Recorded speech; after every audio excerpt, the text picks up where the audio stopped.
But David, this story about housing zones. So we've seen 10 suburbs around metropolitan Melbourne that have been designated as a potential place for development. Now, they include suburbs that might be known around the country: Doncaster, Camberwell, I believe, is one, Chadstone, down in Frankston is one as well. Yeah. Around the country, state governments are sort of grappling with trying to get more housing in. Is this the best way of going about it? Well, there's a couple of things here, Simon.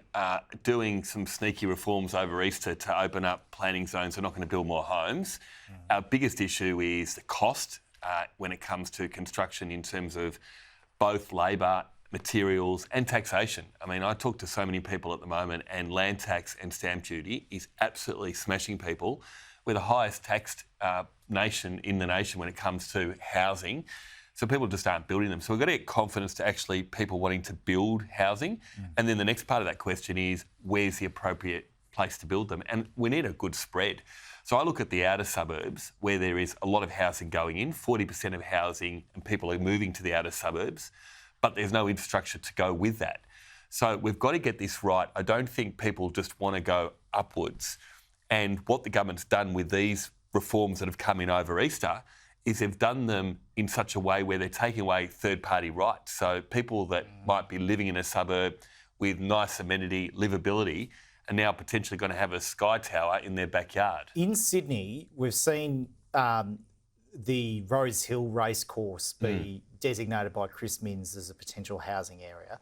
There's a debate in Melbourne about whether that could happen at Sandown Racecourse in Melbourne Southeast, which I know is a little bit further out from your electorate. Yeah.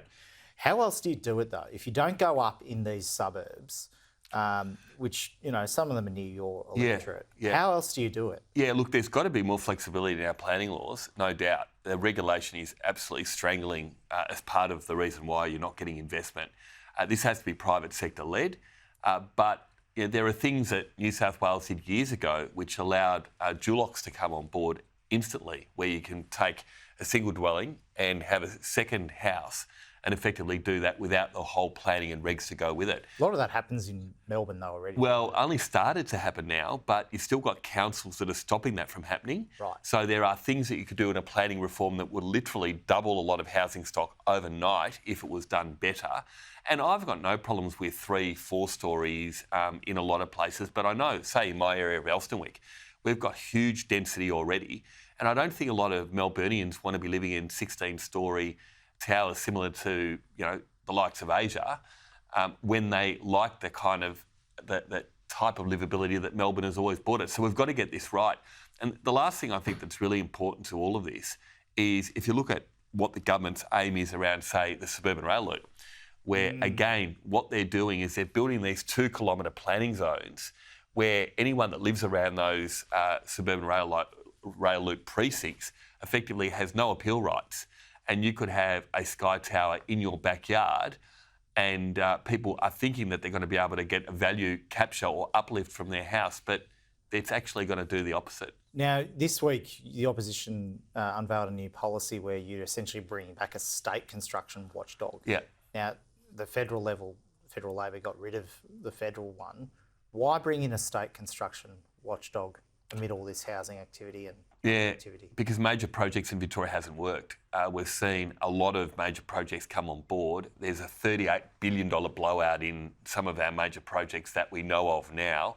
We've got, as I mentioned, just with the suburban rail loop, that's already costed with an additional $16 billion blowout before it's even had it shoveled in the ground. And so with these blowouts, we've got to be able to wrestle down many of those costs. The Australian Workers' Union was the whistleblower, and when you've got a union as a whistleblower to effectively say that the type of behaviour on our work sites here in Victoria is unprecedented, where you've got the kinds of things of ghost shifts, you've got people that are bullying, intimidation on the workplace, and the government kind of turns their hands up and says, we're not going to do anything about it. Well, what happens if the government turns their back, which Jacinda Allen and Daniel Andrews prior was doing, is it means the taxpayers pay for this. So we've got to get fair value for our major projects.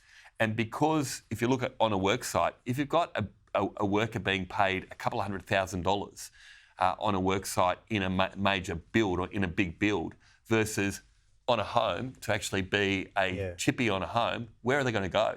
That's why we're not getting a housing stock here in Victoria, because they're all going into the big build and we don't have labour to be able to go in, carpenters and builders to go into projects in housing. Just very quickly, there was a demonstration in Melbourne last night, a pro-Palestinian demonstration. Traffic was stopped.